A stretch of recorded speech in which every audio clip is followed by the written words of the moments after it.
Week டெஸ்ட்டோட reschedule நான் உங்களுக்கு இன்னைக்கு எக்ஸ்பிளைன் பண்ணுறேன்.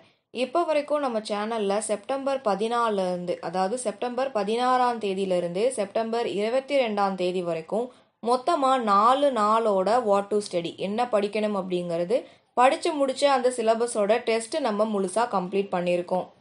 இன்னைக்கு செப்டம்பர் 23 உங்களுக்கு இன்னையிலேருந்து வீக் டெஸ்ட்டோட ஷெடியூல் ஸ்டார்ட் ஆகுது. இது என்ன அப்படிங்கிறத எக்ஸ்பிளைன் பண்ணுறேன். இந்த டே 1 நாள் 1லிருந்து நாள் 4 வரைக்கும் படிக்காதவங்க பிளேலிஸ்டில் 270 டேஸ் ப்ரோக்ராம் இன்ட்ரோ அப்படிங்கிற வீடியோஸ் எல்லாத்தையுமே பார்த்துட்டு நாள் 1லிருந்து படிக்க ஆரம்பிங்க. அப்போ தான் உங்களுக்கு தெளிவாக எல்லாமே புரியும். இப்போ நம்ம இந்த 4 நாளை ஃபாலோ பண்ணவங்க இந்த 5ஆம் தேதியிலேருந்து ஃபாலோ பண்ணுவாங்க. இந்த 4 நாளை ஃபாலோ பண்ணாமல் 5ஆம் தேதியிலேருந்து ஃபாலோ பண்ணால் ஓகேவான்னு கேட்டால் ஓகே தான். உங்கள் ஸ்பீடு பொறுத்து எப்பப்பெல்லாம் டைம் கிடைக்குதோ முன்னாடி கொடுத்ததையும் படித்து முடிச்சிருங்க. இப்போ நம்ம செப்டம்பர் 23 நைட்டு 9 மணிக்கு இந்த வீடியோ நீங்கள் பார்த்துட்டு இருக்கீங்க. நம்ம என்ன பண்ண போகிறோம் அப்படின்னு பார்த்தீங்கன்னா உங்களுக்கு வாட் டு ஸ்டடி என்ன அப்படிங்கிறது கொடுப்போம். ஸோ வாட் டு ஸ்டடி என்ன அப்படிங்கிறது நான் உங்களுக்கு பிடிஎஃப்பை டெலகிராமில் கொடுத்துருவேன். என்ன படிக்கணும் அப்படிங்கிற மெட்டீரியல் பிடிஎஃப்பை நான் உங்களுக்கு டெலகிராமில் கொடுத்துருவேன். வீடியோ உங்களுக்கு நாளைக்கு வந்துடும், டே 5ஓட வீடியோ. அதுக்கு அடுத்தடுத்து வர எதுவுமே உங்களுக்கு சேஞ்ச் ஆகாது. இப்போதைக்கு இந்த 2 நாளில் சில பல ப்ராப்ளம்ஸ் அப்படிங்கிறதுனால சீக்வன்ஸாக கொடுக்க முடியல. இந்த ஒரு வீடியோ மட்டும் நாளைக்கு வரும் உங்களுக்கு. பட் என்ன படிக்கணுங்கிற பிடிஎஃப் டெலகிராமில் வந்துடும். நீங்கள் எப்படி படிப்பீங்க அப்படின்னு பார்த்தா இந்த நாள் 5க்கு டே 5க்கு நான் மண்டே நைட்டு உங்களுக்கு என்ன படிக்கணும் அப்படிங்கிற பிடிஎஃப் நான் உங்களுக்கு கொடுக்குறேன். அப்போ முழுசாக உங்களுக்கு டியூஸ்டேயில் ஃபுல் டே இருக்குது, வெட்னஸ்டேயில் ஃபுல் டே இருக்குது. ஜாப் போகிறீங்க அப்படின்னா மார்னிங் கிடைக்கிற டைமில் படிங்க. இல்லை உங்களுக்கு நைட் ஷிஃப்ட் இருக்குது அப்படின்னா ஃப்ரீ டைம் கிடைக்கும் போது அதை கம்ப்ளீட் பண்ணி முடிச்சிருங்க. 2 நாள் முழுசாக கொடுத்துருக்கேன். ஸோ இது மோர் தேன் இனஃப். உங்களுக்கு ஒரு 4 மணி நேரம் இருந்தால் கூட முழுசாக முடிச்சிடலாம். அதுக்கான டைமை நீங்கள் எடுத்துக்கிட்டு இதை கம்ப்ளீட் பண்ணிடுங்க. அடுத்து உங்களுக்கு அடுத்த நாள் இதுக்கு டெஸ்ட் இருக்குமா அப்படின்னு கேட்டிங்களா, உங்களுக்கு டெஸ்ட் இல்லைங்க, இப்போதைக்கு இல்லை. ஃபேக்கல்ட்டி மெயின்ஸ் படிக்கிறதுக்காக ரிலீவ் ஆகிட்டாங்க நம்ம சேனல்லேருந்து. ஸோ அட் ப்ரெசென்ட்டில் டைப்பிங்க்கு ஆள் இல்லை அப்படிங்கிறனால வீக் ஷெடியூலாக மாற்றிருக்கு நம்ம. இப்போ அடுத்த ஃபேக்கல்ட்டி நாங்கள் சர்ச் பண்ணிகிட்ருக்கோம். 1 வீக்குள்ளே ஹையர் பண்ணிடுவோம். உங்களுக்கு வீக்கெண்டில் டெஸ்ட் இருக்கும். அதை அண்டர்ஸ்டாண்ட் பண்ணிக்குவீங்கன்னு நினைக்கிறேன். ஓகே, நெக்ஸ்ட் உங்களுக்கு அடுத்த நாள் இப்போ டே 5 படித்து முடிச்சிட்டோம். டே 6 என்ன பண்ணுவோம் அப்படின்னா வெட்னஸ்டே நைட்டு 9 மணிக்கு அதாவது செப்டம்பர் 25ஆம் தேதி உங்களுக்கு நாள் 6ஓட பிடிஎஃப் டெலகிராமில் கொடுத்துருவோம். நீங்கள் தான் படிக்கணும் அப்படிங்கிறத. அதை நீங்கள் படிக்கிறதுக்கு உங்களுக்கு தேர்ஸ்டே ஃபுல்லாக இருக்குது, ஃப்ரைடே ஃபுல்லாக இருக்குது. அப்போ ஒரு மெட்டீரியலுக்கும் நீங்கள் 2 நாள் எடுத்துக்கிறீங்க. என்ன படிக்கணும் அப்படிங்கிறத நான் உங்களுக்கு ஸ்ப்ளிட் பண்ணி தான் கொடுக்க போகிறேன். எப்பயும் போல் உங்களுக்கு இந்த பிடிஎஃப் சென்ட் பண்ணுறது நான் உங்களுக்கு பர்சனலி கொடுக்குறேன் அப்படிங்கிறனால அதில் உங்களுக்கு எந்த தடையும் வராது. 2 நாளைக்கு ஒருக்கா பிடிஎஃப் டெலகிராமில் வந்துக்கிட்டே இருக்கும், நீங்கள் படிச்சுக்கிட்டே இருக்கலாம். டெஸ்ட்டு மட்டும் உங்களுக்கு வீக் பேசிஸாக சேஞ்ச் பண்ணியிருக்கு. ஃப்ரைடே அதே மாதிரி நாள் 7 அப்படிங்கிறதுல உங்களுக்கு ஃப்ரைடே நைட்டு 9 மணிக்கு உங்களுக்கு என்ன படிக்கணும் அப்படிங்கிற பிடிஎஃப் நான் கொடுத்துருவேன். நீங்கள் அதை சாட்டர்டே சண்டே படிப்பீங்க. டெஸ்ட்டு சண்டே நைட்டு 9 o'clock உங்களுக்கு டெஸ்ட்டோட ஆன்சர் உங்களுக்கு வீடியோ வந்துடும். அதோட டெஸ்ட் நீங்கள் எப்போ எழுதுவீங்க அப்படின்னு பார்த்தீங்கன்னா 7 மணிக்கு எழுதுவீங்க. 7 PM உங்களுக்கு நான் டெலகிராமில் பிடிஎஃப் சென்ட் பண்ணிடுவேன், கொஷின் பிடிஎஃப் சென்ட் பண்ணிடுவேன். அதை நீங்கள் அட்டன் பண்ணுவீங்க. டோட்டல் ஹவர் உங்களுக்கு 1 hour 20 minutes நீங்கள் எழுதுகிற டெஸ்ட்டோட டைம் டியூரேஷன் இருக்கும். இவ்வளோ டைம் எதுக்கு அப்படிங்கிறத நான் எக்ஸ்பிளைன் பண்ணுறேன்.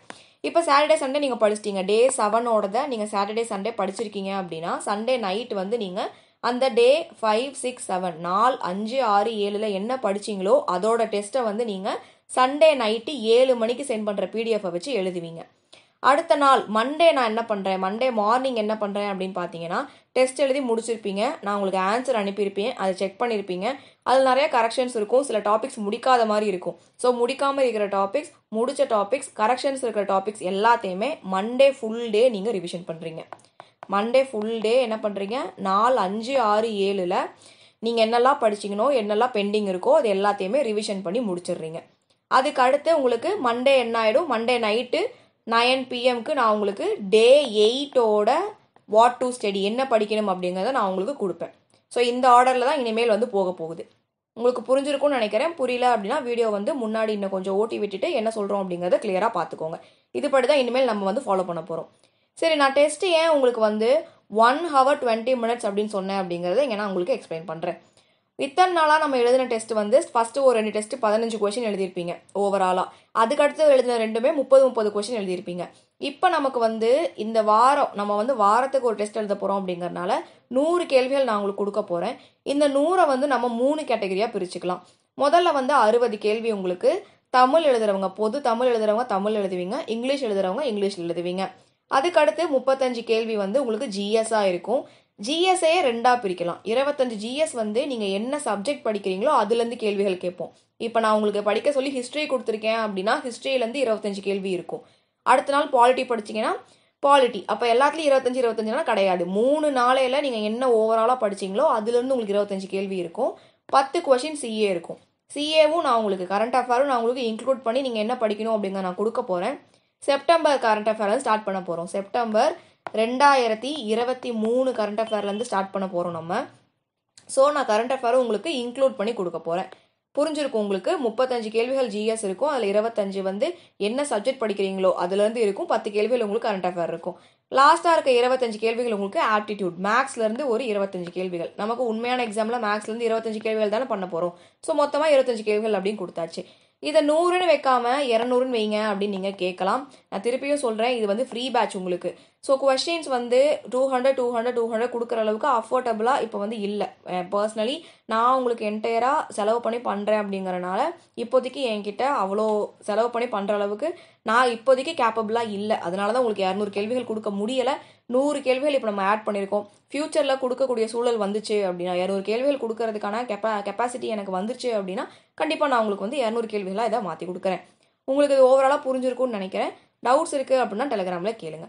ஸோ நம்ம வந்து இன்னையிலிருந்து இதான் அந்த பேட்டர்ன் தான் வந்து ஃபாலோ பண்ண போறோம். அதாவது செப்டம்பர் 23ஆம் தேதியிலிருந்து இந்த ஒரு பர்டிகுலர் பேட்டர்ன் தான் வந்து ஃபாலோ ஆக போகுது. தேங்க்யூ.